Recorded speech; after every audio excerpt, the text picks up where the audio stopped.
Hello and welcome back to the new panel for the CUNY BMI conference. We're so delighted to have you all back for this important conversation that we're going to be having right now that's titled Mental Health Resourcefulness for CUNY Undocumented Students and Families Through this Pandemic. So we're going to be talking about a lot of important information, a lot of things that are even confidential for many students who are part of the CUNY BMI family. So with that sensitivity, we're aware. So we brought some people who know about this sensitivity and also are going to be speaking to ways we can resource ourselves with the supports that are needed to make it through this pandemic and to also just be able to thrive in a place where the pandemic has really hit us hard as a community, for the undocumented community, for the DACAmented students, for those who are just CUNY BMI students in general. So we have Dr. Cynthia Carvajal, who's the director of the CUNY Initiative on Immigration and Education with us. She'll be leading a star-studded panel with some great speakers and contributors, not only in CUNY, but also around New York City. So please, I'm turning over to you, Dr. Carvajal. Take us to the next level. We're excited about this conversation and thank you for joining us today. Great. Thank you so much, Sean. Good afternoon, everyone. Welcome to this panel session. To reiterate, this is titled Mental Health Resourcefulness for CUNY Undocumented Students and Families Throughout the Pandemic. I have some panelists here that are ready to share some information, best practices and resources as it relates to immigrant, undocumented, and documented students. What I'll have folks do from the panel is go ahead and introduce themselves. Folks will be sharing their name, pronoun, their current role, and one way in which they center their own mental health as they're navigating and supporting students. I'll be continuously putting the questions in the chat so folks can follow along. And we'll let Sasha go first. Hi, good afternoon, everyone. Can everyone hear me? I just want to make sure. Okay, thank you so much. Okay, my name is Sasha Ponza. My preferred pronouns are she, her. And one way in which I center my mental health is, no surprise here, I have a therapist. I'm very big on mental health and just self-care, and not self-care within the very marketed way that we are presented with self-care. I mean self-care with taking some time in the morning. I don't do bubble baths. I make sure that my mind is right in ways that are attainable and accessible to me. So that's something that I've been doing a lot lately. Thank you, Sasha. Dr. Jorge Aguilar. Hi, everyone. My name is Dr. Jorge Aguilar. I am a chief resident psychiatry at Montefiore Medical Center, where I'm specializing in child and adolescent psychiatry.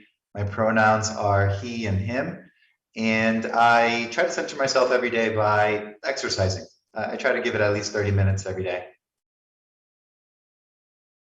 Thank you. And Luz? Hi, everyone. So my name is Luz Bertadillo. My pronouns are she, her, hers.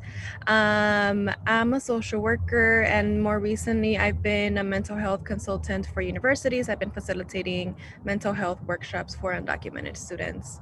And similar as Sasha, I think I center my mental health specifically in the morning, because if things don't go well in the morning, my whole day just feels out of just not smooth. So I wake up by misting my plants, taking care of my plants, and that just helps me ground myself. So I like to do grounding activities in the morning. Thank you, Luz. And to reintroduce myself, my name is Cynthia Carvajal, pronouns she, her, hers. I am the director for the CUNY Initiative on Immigration and Education. And one way in which I center my mental health, similar to Dr. Jorge Aguilar, I like to at least put in 30 minutes to an hour to walk, to move around my space, outside of my space, to ground a bit of my body and my mind. And so we'll go ahead and get started with really the meat of this panel and what folks will be sharing. As I mentioned before, the focus of this panel is to talk about resourcefulness as it relates to mental health resources for undocumented students. With a lack of cohesive policies at really all levels of government and the public sector institution, it often means that folks on the ground, the panelists here, have to be creative in the ways in which that they create, adapt, share, and uplift resources for undocumented students. And so what I want each of the panelists to do for 5 minutes or so each is, can each of you talk about how you have adapted mental health accessibility for undocumented students this past year at the height of the pandemic? And for this, we'll go ahead and get started with Luz first. Yes, I think there were many different things that we had to adapt and change. I know my internet was a little bit stable, so just let me know if my voice and my video are lagging. But most specifically, we did shorter phone counseling, right, to adapt to students' schedules, and then. Am I lagging? I see everyone else on the screen lagging. Their video is lagging. There's a little bit lagging, Luz. Do you want us to come back to you when maybe the internet stabilizes a little bit? You froze up. Yeah, let me my internet connection and come back to me. Perfect, totally fine, Luz. So we'll go ahead and go with Dr. Jorge Aguilar. Sure. So, accessibility to mental health services for everyone has gotten worse during the pandemic. But I think it's especially harder for undocumented students and their families. I think even if you are a documented person with financial resources, it can still be hard to find a good mental health professional for yourself. It can still take months to get somebody to see you from their waiting list. So just imagine how much harder that is if you don't have the financial resources and you don't even have medical insurance. So sadly, almost all of my encounters with undocumented students and their families have been in the emergency room, which is kind of like the last line where things are desperate. That said, we have to provide folks help. We have to provide folks services. And so what I and my colleagues have done when we encounter undocumented students or their families in emergency rooms is we direct them to student-run clinics throughout New York City. Almost every major medical school in New York City has a student-run clinic. There's one in the Bronx run by Einstein. There are a couple in Manhattan, Columbia, Cornell, Mount Sinai, NYU, all have one. There's another one in Brooklyn. And we send folks there. There are no questions asked. It's first come, first serve on Saturdays. And you might be wondering, do these clinics have mental health professionals? Aren't they just primary care clinics that treat blood pressure or diabetes? And the answer is, oftentimes they don't have dedicated mental health staff. That said, mental health issues are so common that nowadays primary care providers are trained and equipped to deal with your garden variety depression and anxiety.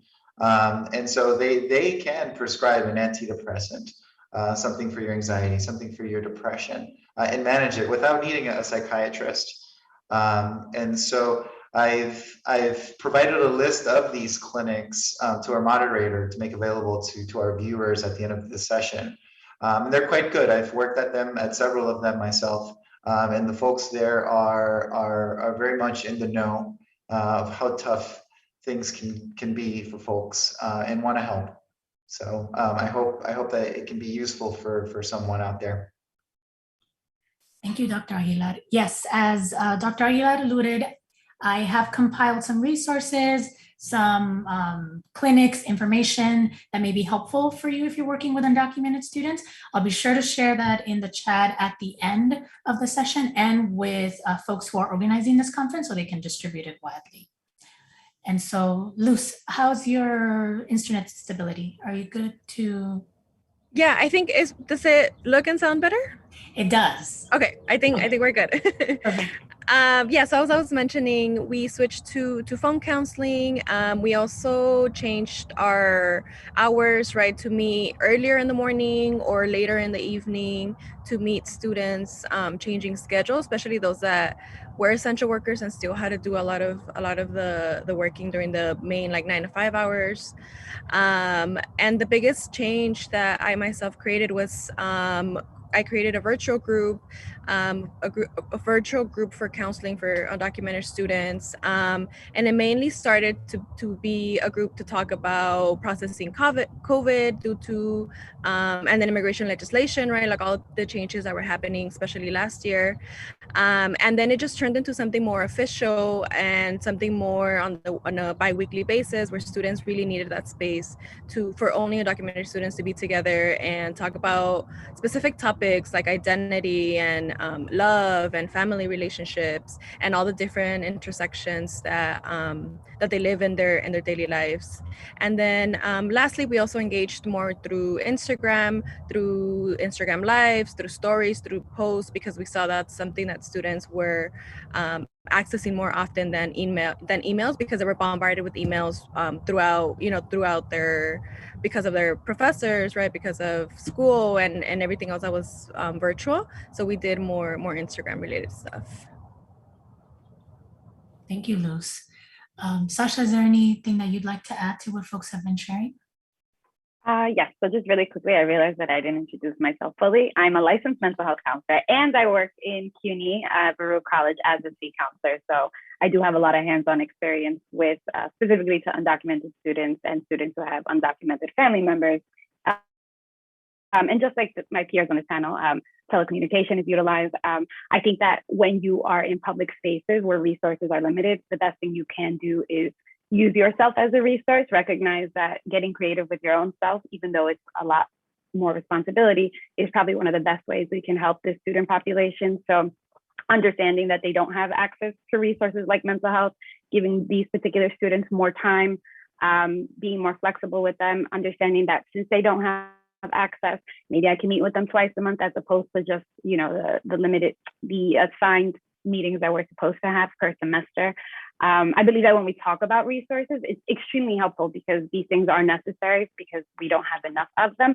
However, I don't think that a lot of us as gatekeepers within these institutions understand our role as gatekeepers, and what just understanding these students in particular, their situation, and giving them empathy and helping them just feeling understood, feeling seen, because a lot of them do feel very invisible within this world, because I think they're told that they're meant to feel invisible indirectly, and just recognizing that we have a certain privilege when we step out into the world that we're not aware of, that they don't. So I think that recognizing that we ourselves as gatekeepers are the ultimate resource, because we're the ones, as you said, who are at the front end with the front end with these students, and we're the ones that are helping them feel welcome, and maybe unintentionally help getting them to feel unwelcome, just like the rest of the world, but just kind of starting to see this experience as something that is very real to them, and it's not just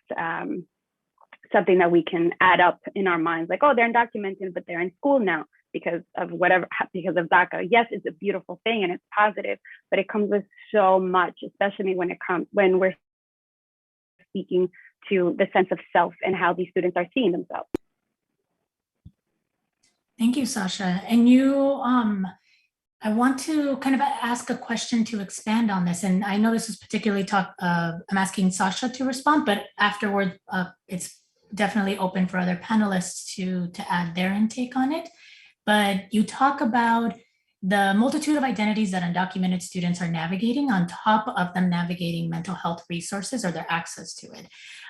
What are the mental health struggles that you've seen undocumented students and families navigate as it relates to their identity, as it relates to social services, their status, or even accessibility to these kinds of resources? Well, it's gonna be a long-winded answer. Just giving you the heads up. So it's interesting to me because when we think about accessibility, right, we usually have a tendency of speaking to external resources, like I had mentioned. But before even answering the struggles or coming to the end point of where they are now, I really do feel like us as these gatekeepers, we have to have an understanding, and this is a clinical piece, correct? An understanding of the undocumented individual's experience and how it affects their sense of self. So essentially what we're discussing is the accessibility to your human rights, and not recognizing that these human rights are something that are are being stripped away from the time that they're able to conceptualize that they are illegal, undocumented, or even something like DACA when you're called a dreamer, right? The way we identify them socially, we're not identifying them as whole human beings. So that's part of the struggle. They don't, a lot of the times, and I don't know if this is something that they live with at the forefront of their minds, but they're not seeing themselves as whole individuals in relation to their external world. So that's one. And even by the time we receive, especially in higher ed, you know, like I know that K through 12, every student, whether you are documented or not, you have the legal right to an education. And DACA is part of the push to have students who are undocumented get a legal education without any problems. But by the time we actually get these students there, you have to think about all the other students who didn't apply, who maybe didn't have the resources to actually figure out what DACA is, if they're eligible for it, which they probably were. And then you think about coming into, so I think it's about 2% of the student population that are DACA, that identify as DACA, and they already have this understanding that, okay, I made it to a specific level, and that comes with a certain amount of pressure. It's stress. So, you know, stress will inevitably lead to mental health symptoms. I don't like saying disorders because I personally don't like diagnoses too much. I know we need them, but so then it's very hard to think about how you're managing that pressure. You're managing your sense of identity because these are 18-year-olds, 17, 18-year-olds. You are also managing what everybody else manages at 17, 18. It's your sense of belonging. Where do I go? How can I feel good in this world? What do I want to be, right? These are the things we come into college with. And now we have this added pressure of, oh, I made it to college and now I have to do well, right? This is this feeling. And a lot of that time, it's a level of, I have to be perfect, right? So, and that inevitably will lead to anxiety, depression. So it's a lot. It's very complicated, which is why I said it's a long-winded answer. So the stigma of actually being undocumented is something that they have to deal with their sense of identity, which leads inevitably to secrecy and shame, which will also lead to these students, this population, not asking for help or feeling as though they have the right to ask for help, even if we, as gatekeepers, are willing to give it to them and we have the availability of resources to extend ourselves for them. And if you, and like thinking about the point in time we are within our political system, and I hate bringing this up, but the past, however, 4 years and how it's affected them into their development of identity with this current president, with their president, not current president, I'm sorry, with the president at that time, who was constantly trying to undermine their experience as individuals, as humans. This is something that was part of their development. And it's something that they bring with them, even though it's not here and present right now in the moment. And I think that these are the things that we, again, as gatekeepers, don't necessarily have to think about, because for me, at least, I don't want to speak for anybody else, you know, that person's gone. But, and he did affect me, but it's almost as if I can put it in the back now, right? But when you are developing and you're trying to become a whole person and figuring out what you want to do with the rest of your life, certain messages that you kept seeing in your world and how we tell them who they are and how they're never enough is inevitably going to affect their sense of self, and it will affect their level of motivation to do well. When I spoke about perfection, I spoke about what happens when a student doesn't get an A and then they become unmotivated, and how the system is geared to say, oh, maybe the student doesn't want to be educated. But what I really think it is they're unmotivated to actually continue moving forward because they thought it should look a certain way, because they're constantly being told of how they should show up. Thank you, Sasha. I appreciate you bringing up how a political climate, traumas, and the experiences that students have been navigating for the past 4 years, for the past 10 years, for the past 20 years, have long-lasting repercussions that we need to keep in mind when working with this population of students.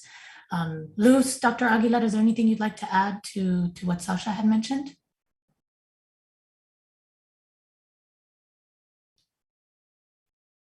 Oh, Dr. Aguilar, you're muted there. Thank you, Sasha. I'd love to add to that. I'd like to just be a witness to the mental health struggles and the accessibility struggles that undocumented students and families have to go through. Before I had the tremendous privilege of pursuing my dreams and becoming a doctor, I was an undocumented student with undocumented parents in New York City for most of my life. And I can tell you that the depression, the anxiety, the substance abuse, all of those problems are very real.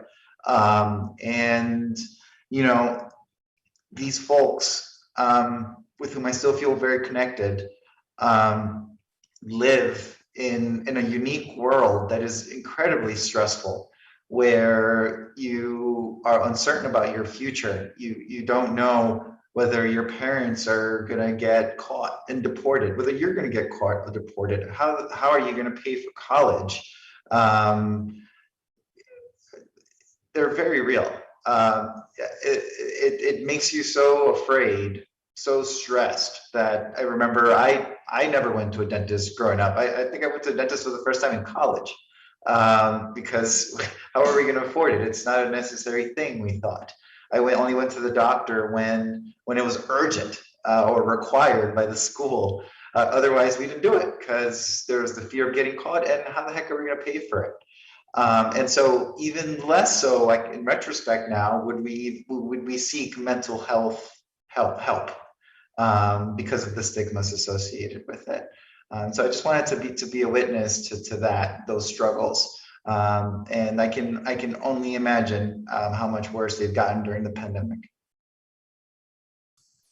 Thank you, Dr. Aguilar, for sharing part of your story and your narrative with the panel and with the folks attending. I want to direct my next question to Luz Bertadillo. Sasha alluded a little bit to this with regards to the dreamer narrative and what are some expectations that come from it that our students are also navigating. So often it's this dreamer, the quote unquote dreamer narrative that is uplifted when we talk about undocumented students, we talk about students with DACA.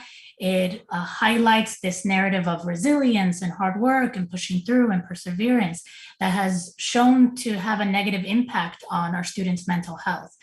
And so I wanted to ask you, Luz, what are some of the best practices that you've utilized to serve undocumented students in an effort to avoid these kind of pitfalls that ultimately work against our students? Yes, as an undocumented social worker myself with DACA, a lot of my experiences revolve around those identities that I carry, right? A lot of my work revolves around those experiences. And so I was able to, and there's a lot of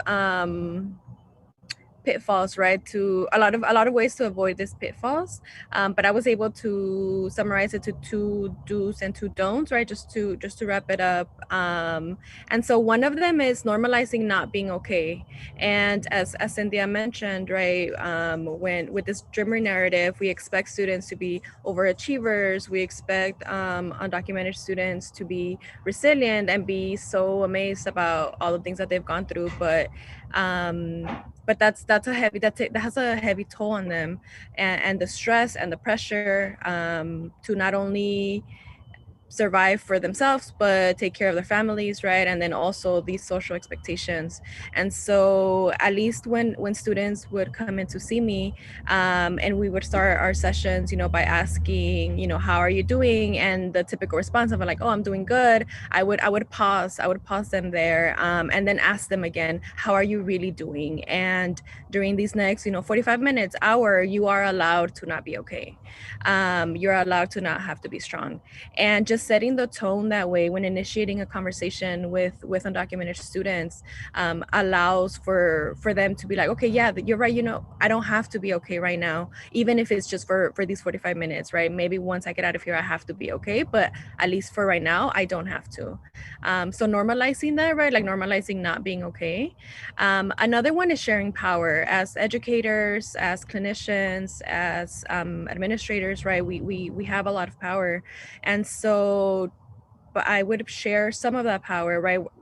You're not able to completely undo these systems, right? But I was able to share some of this power during our one-on-one sessions with students, where I would ask, is there anything you need to know about me before we can build a trusting counseling relationship.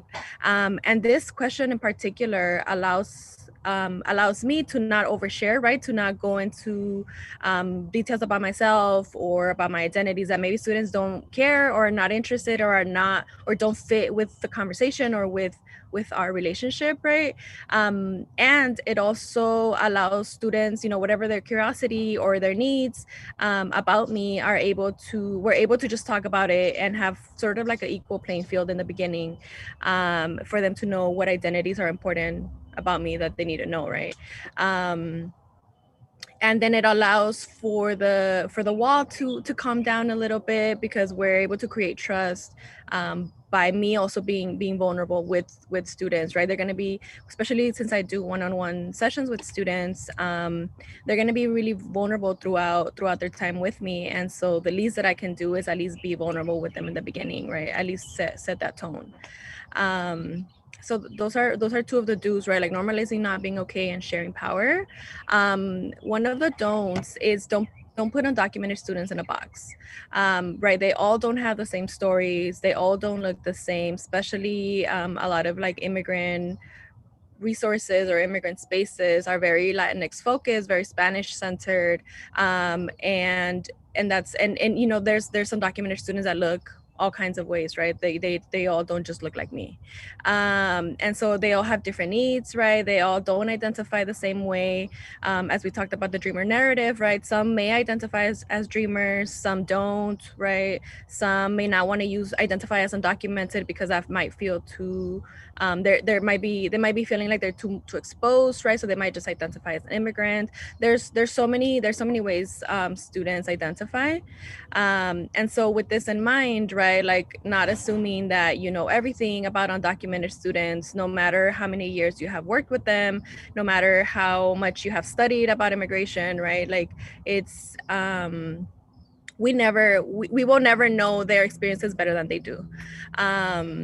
And so that leads me to always also thinking about being aware of intention versus impact. And, you know, some well-intentioned comments can be harmful. And so I think as educators, checking ourselves with that. So I have an example. So a student who was adjusting status through SIDGE based on a traumatic experience that they had to go through, shared with an educator that they were approved and they were no longer going to be undocumented, right? And so then this educator said congratulations and was like really happy for the student because they were going to be able to adjust status. The student obviously had very complex feelings about adjusting due to their trauma, as if their trauma was bad enough to get compensated with papers. And so those are really complex just emotions, and also being re-traumatized, right? Because you have to recount events when you're adjusting status. And so thinking about this, this student in particular didn't feel like this is something to be congratulated about, or if this was, or by adjusting status, now all their trauma was going to be gone, right? And so even though this educator was very well intentioned and was excited for the student, at that moment was not necessarily the best response to how the student was feeling, right? Instead of like holding space or asking, so how is this making you feel, right? There were other ways that these type of scenarios could be handled. And so yeah, I think I wanna wrap it up there. So I think that the 4 do's and don'ts, the 2 don'ts was don't put undocumented students in a box, and always be aware of intention versus impact.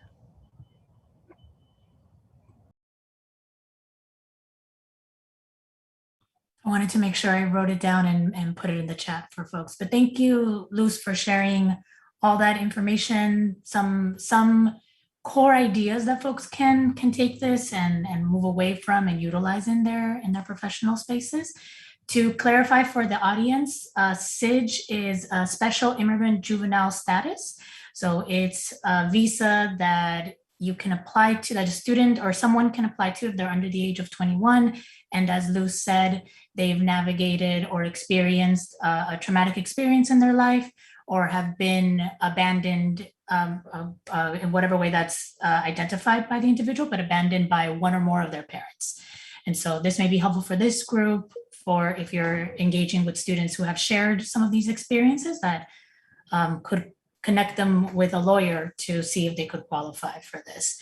But of course, always please connect them with a lawyer, since they'll be able to know a bit more information about that.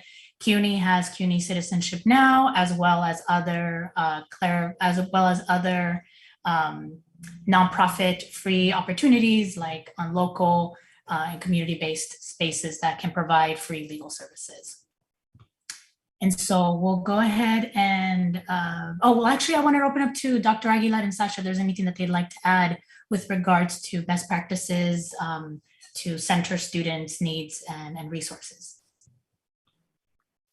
Yes, just to piggyback off of what Luz said, because I know she said she did a really good job in discussing intention versus impact, but just again, and to couple it with what I'm discussing about gatekeepers, and I know I sound like a broken record, but this is something that I feel very strongly about as people who are working in the institutions that these students are coming into. And that's what Luz is talking about with regards to impact versus intention. Don't assume that you know, be knowledgeable. And I think that in that's something that I do think that we all should be doing, staying up to date with what's going on, not forcing ourselves, not projecting ourselves onto our students. Even if we have our best intentions with our best foot forward, it's something that could be re-traumatizing, because this population in particular does experience a lot of trauma for many different reasons. But just to kind of reiterate that point. So thank you, Luz. Thank you, Sasha. I'll go ahead and move us on then to the next question. This one's directed in particular to Dr. Aguilar. Thank you again for sharing some of your narrative as well. Thank you, Luz, for also identifying yourself within this experience and in this narrative. Part of what we wanted to bring together with this panel when Jorge Aguilera, who is the assistant director for BMI, for CUNY BMI, what we wanted to kind of create with this panel is to also center the voices of directly impacted individuals. So Dr. Aguilar, when you shared about your experience being formerly undocumented, I appreciate you sharing that. I was also formerly undocumented, so I navigated K through 12 without status and everything that entailed. And also then acknowledging what that means, that it looks very differently now than it did before.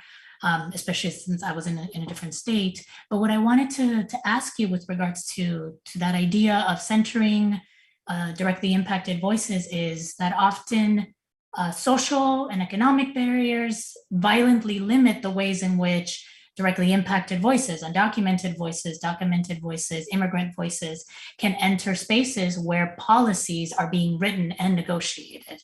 So they're often not invited or included at the table in these spaces. In your role and in the medical profession, why is it so important to center directly impacted voices and individuals? Yeah, thank you, Cynthia. Well, I think from the perspective of medical professionals, it's important to center their voices, because to not do so undermines our mission to provide them with the best possible care. Their needs, their concerns must be heard in order for us to best tailor and adapt our services for them. And I think this is applicable outside of medicine to folks in education, nonprofits, et cetera. I can give you one clinical example of mine from my medical training of the importance of understanding what the undocumented voice is. So when I was a medical student, I was seeing an undocumented woman with a senior doctor, an attending physician who was supervising me. And for the second half of our session, the supervising doctor was essentially scolding the patient. She had come in just for management of her diabetes. And my supervising doctor was giving her tough love, he would say. He was reprimanding her for not taking her medications like she was supposed to, not seeing a designated doctor regularly for her diabetes. and then just kind of left the room. And I stayed behind with her. I was translating in Spanish. And when it was just me and her in the room, she broke down and cried, and shared with me how ashamed she felt and guilty she felt, and mad because that doctor had no idea that she works 6-7 days a week. and you know, it took a tremendous amount of courage just for her to come to our clinic. And how could she know more about diabetes? It's never been explained well to her. She only had like a 5th grade education. And, you know, sadly, that patient never came back to our clinic. And I feel that if that doctor had only known what this voice is, he would have been more empathic, and would have had a different, gentler approach, more understanding approach. And she would have came back, and we would have better managed her health, better cared for her diabetes. And you know, I think that's a lesson that's applicable outside of medicine. Thank you, Dr. Aguilar, for that poignant example. Before I open it up to the other panelists, I want to remind folks who are joining us to please submit questions. We'll be going into the Q&A portion soon. All questions are anonymous, and folks, as you can tell, folks are very informed and can answer a lot of these questions that you'll be presenting. And before I move on to another question, I do want to make sure to give space for other voices in this, in the question that I just presented with regards to centering directly impacted voices. Yes, I want to open up for Luz or Sasha if folks would like to add to this question. Yes, I think to add to what Jorge mentioned, also creating programming that with student input, right, with students in mind, because, and also pay them for that work, right? If they do give you feedback, right, doing raffles, doing some sort of gift cards, right, in any way possible to pay them for that time.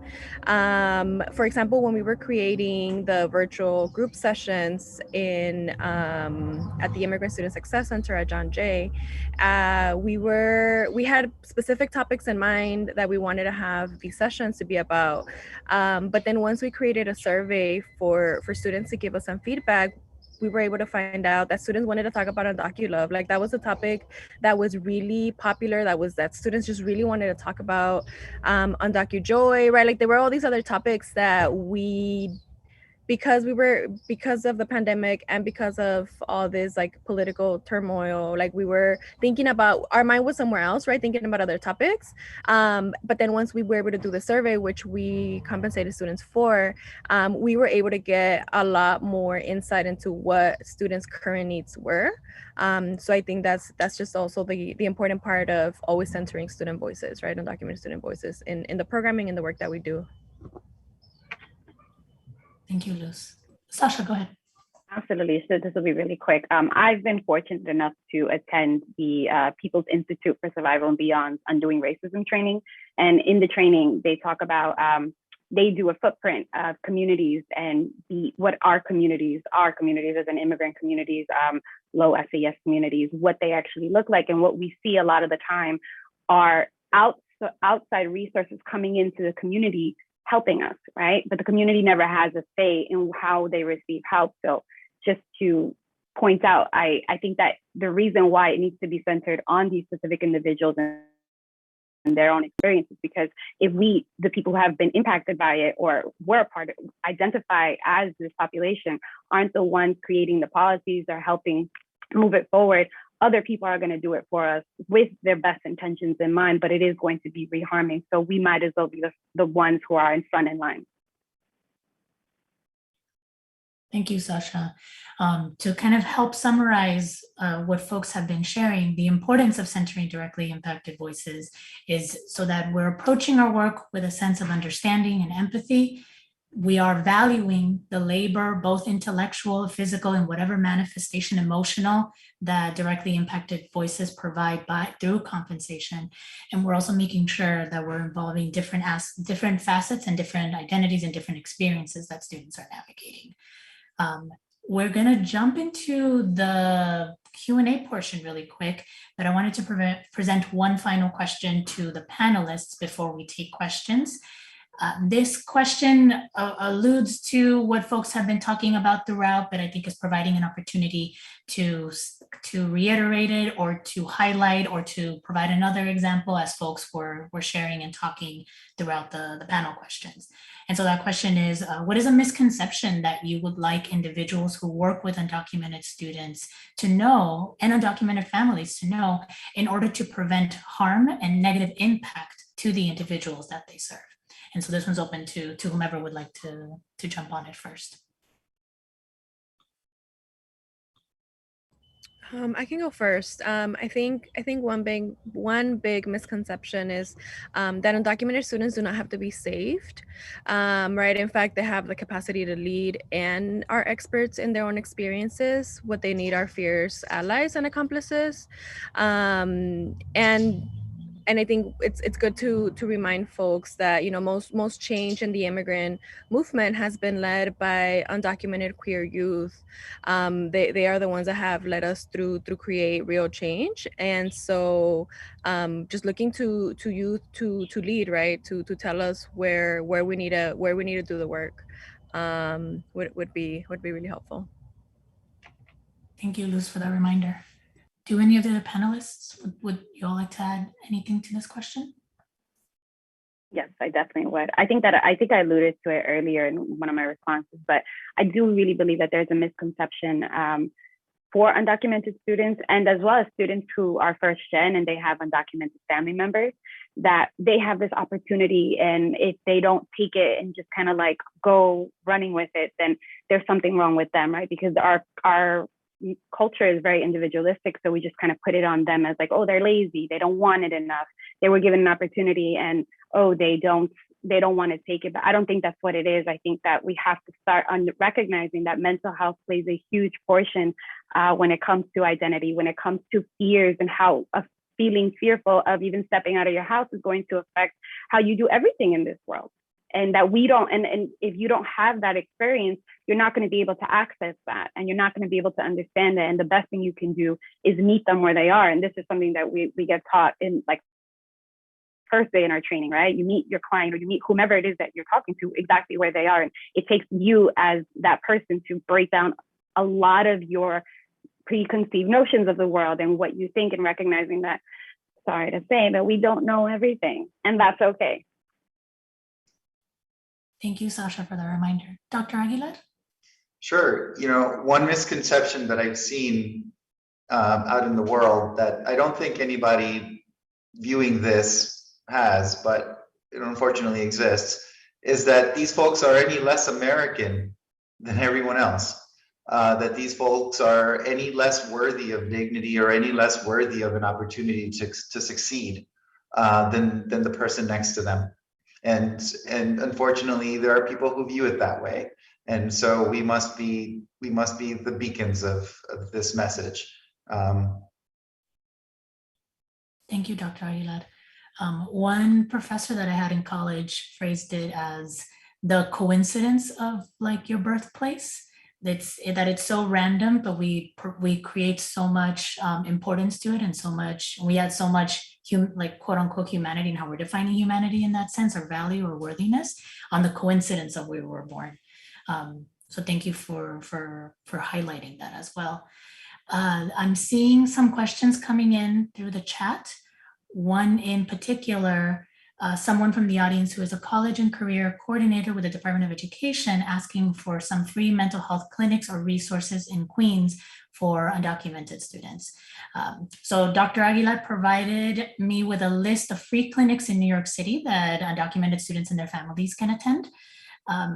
I don't think any of them are, I'm looking at the list now, and I don't think any of them are particularly in Queens, but there are likely some that are close.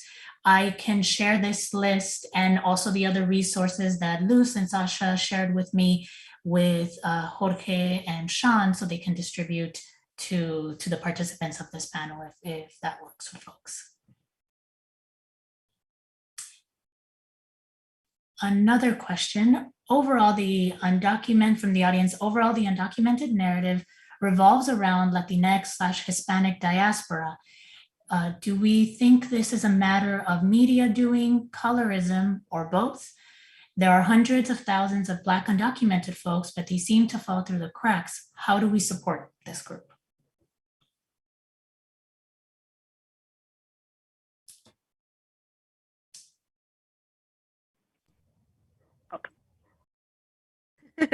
I can go. Wow, this is such a good question. I really appreciate this question, and I think I think it's definitely both, right? I think it's our anti-Blackness that's rooted in a lot of communities, right? That where we don't talk about undocumented Black people, or we completely erase. There's like this erasure, right? That they don't exist in the immigrant movement.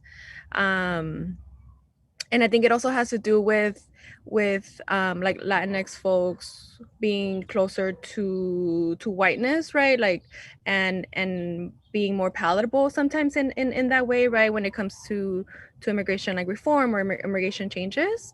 Yeah, I think I have a lot of thoughts about this, and I think it might be for another space, but I think this is a really good question for like educators to really sit with. It's a really important question. Thank you, Luz. Sasha? Yes, absolutely. I think it has to do with that as well. But I also, if you look at the history of migration in the United States, I think that the reason that especially Latinx folks are highlighted so much is because of the Mexican migration. So Mexicans, I forgot, don't quote me please, but I know that at one point in time, there was a fluid movement in and out of the United States. So naturally they would come, not naturally, they would come work here in the United States, and then they'd go back to be with their families and live in their countries. And then policies were changed for, it's always a person and his or her own stuff that changes their policies, and policies were changed. And then you had a whole bunch of immigrants who are undocumented here in the United States stuck. So I also think that this narrative around immigrants and undocumented illegal, or whatever it is that they get called, people, it does come from that migration, because Mexico is so close at the border of the United States. I also think that it does, it's hard, it's sad to say, but what it does is it affects other groups negatively, right? Because we don't tend to see other groups as undocumented, because we have the stigma around, an undocumented person is usually Latinx. But how do you move forward? I think that the best way to do that is to keep talking about it, right? I personally have been affected by just this whole immigration policy with my father, who was a Greek immigrant. He came here illegally. He died here illegally. He never got his papers. And every time I tell people that, they're like, oh, he was Greek. That's so strange, right? They expected my Colombian mother to be the one without papers. So it's about speaking to it. It's about creating more awareness. It's about having more people who have had this experience being willing to say, okay, I am going to speak up. I am going to create groups the way Luz does, and having it be more important to them, and using your voice within your role in whatever institution you're in. And I know that's not the best solution to offer, but the reality is that we don't have a lot of resources at the moment, but we can create them. And that sounds very hopeful. I'm not usually that hopeful, but I do believe that that's possible. Thank you, Sasha. Yeah, I think that's a stark reminder of the history of policies and how the concept of immigration, the border, has fluctuated and has been militarized, particularly at the southern border, in the ways that the border in Canada has not. I think it also reminds us of how, just as policies are weaponized, language is weaponized as well. So folks will use the I word and define us folks as illegal in a way to dehumanize them and to attack their worthiness. And I think to what you were saying, also highlighting then how, and to Luz's point, how anti-Blackness doesn't just exist in the United States, it exists in other countries as well. So if we think of folks migrating from the Mexican border, and we think that they only identify as Latinx and not as Black, as we're seeing what's happening now with folks from Haiti migrating through the Mexican border, that's another way in which Blackness is invisibilized, and in a lot of ways attacked when we think about immigration, when we think about the borders. Dr. Aguilar, is there anything that you'd like to add?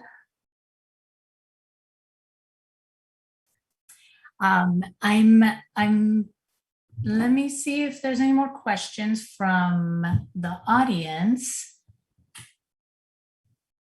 It doesn't seem like there's any questions. I think folks were just so taken aback by all this information and are processing what folks have been sharing on this panel. I'm wondering if there's any final thoughts or anything else that folks would like to add to this conversation before we jump on what are ways to get in touch with you, what are projects that you're working on, and social media that you'd like to share. Any final thoughts?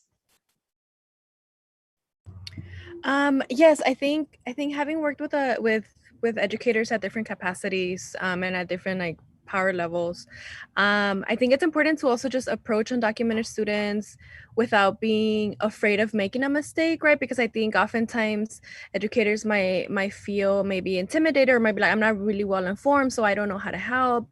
And so I think just coming with this approach of I'm open to learning, right? And I'm open to just learning from students and then doing their own research, right, on your own about what's currently happening, right? What is currently affecting students. So I think just coming with this open-minded approach and this humility approach of if I'm not aware, or if I'm not informed, or if I'm not sure about, because I know also like immigration legislation changes very often, right? And so it's a lot to keep up with, but so I think educators just approach this from a humility standpoint. Thank you, Luz. I'd like to add that, you know, in the doctor's office, we're not supposed to ask for your legal status, and we're certainly not supposed to document it in our notes, whether this person is here with documents or not. That said, you know, I have found it very helpful both in my own life and with my patients, where if I highly suspect that a patient is undocumented, because, you know, justifiably, they're not going to come out and say it. I make it known from the get-go that I am an ally. And that's been very, very helpful. Thank you, Dr. Aguilar. Sasha? Sorry, I couldn't unmute myself. Just really quickly, I just want to speak to, we've been talking a lot about undocumented students, but I just want to point out again that by the time, especially in higher ed, I think high school K through 12 is a completely different story. I did put a list of resources for educators on that list that Cynthia is going to be sharing. But when they actually get to higher ed, a lot of our students aren't DACA or they're not undocumented. But I would like to remind whoever is listening that a lot of our students do have family members who are undocumented.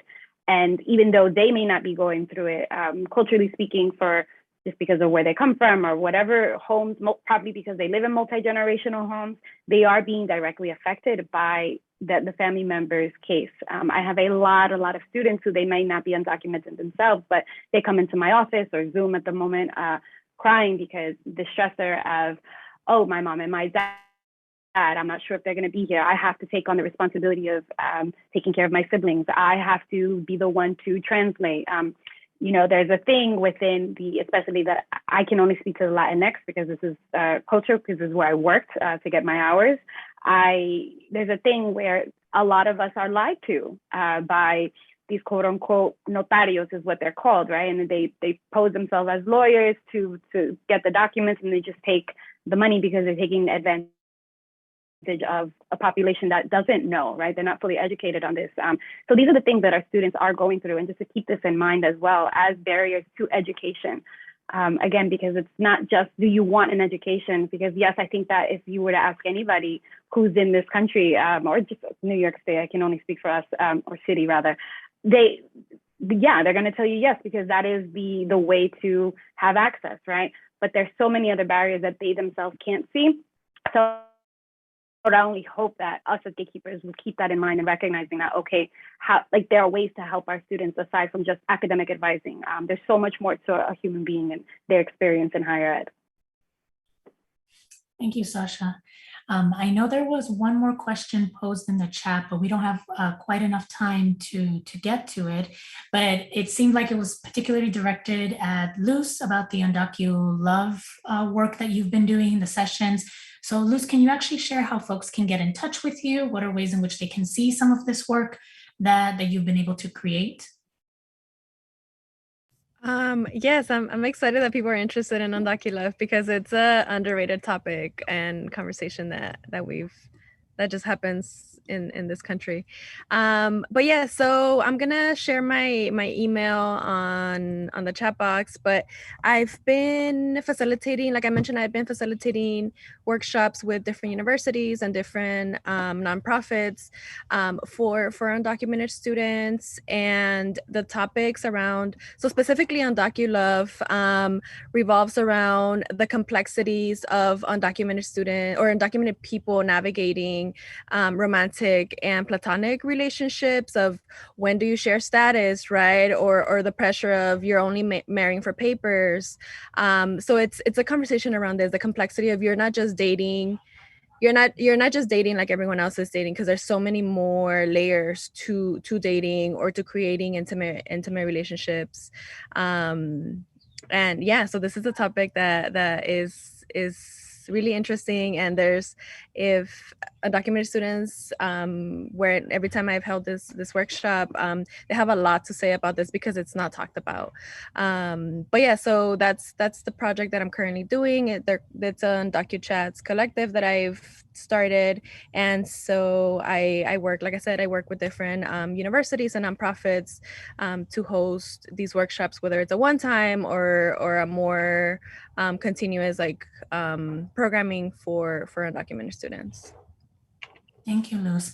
And I think since our audience doesn't have access to the chat, I think Jorge and Sean might be able to be sharing the email that you shared, Luz, and the email that you shared, Dr. Aguilar, with audience participants. And Sasha, I see you just shared your email. Dr. Aguilar, how can folks kind of connect with you? What are some projects you're working on? Anything you'd like to share to the audience? Sure, yeah, I can be reached. Feel free to DM me on Instagram. I go by Boogie Down Bronx Doc. Should be the only one that pops up if you type that in.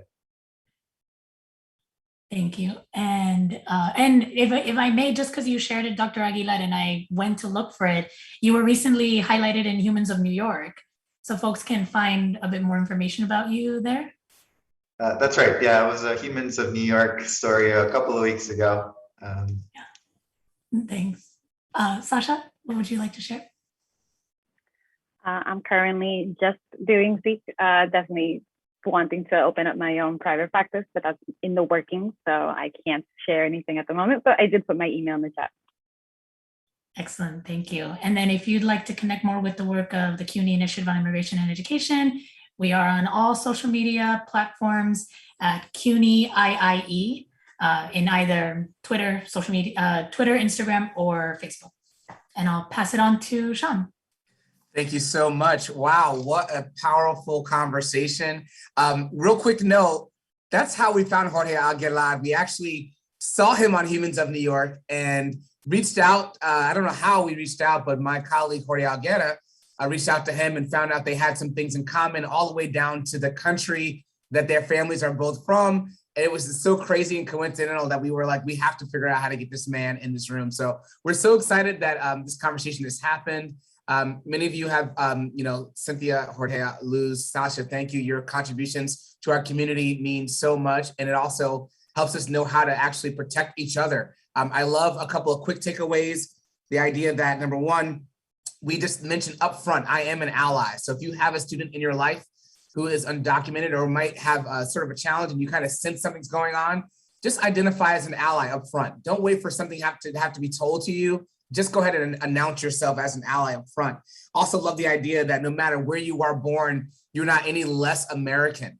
right? This country is founded on undocumented students and undocumented people, right? We cannot just assume that there is more of a birthright because of just the happenstance of us being born where we were, or born into the bodies that we have, or the color of skin that we have. So understanding the value that we all intrinsically have, and also just reminding each other to just lean on each other for those resources that were mentioned. We're going to take the contact information and the resources mentioned, put it in the recap email, send it to the community. So thank you for sharing what you shared with us in the chat. We'll track it and make sure everyone can get that. So again, thank you, panelists, for being a part of this important conversation. For those who are watching, hopefully you feel more resourced now to provide support to your students and the families of those students who may be undocumented as we move forward, going forward. So we're going to take another 15-minute break and come back with our main keynote for today, Lisa Evers, who has obviously been a national reporter and a world-renowned award-winning journalist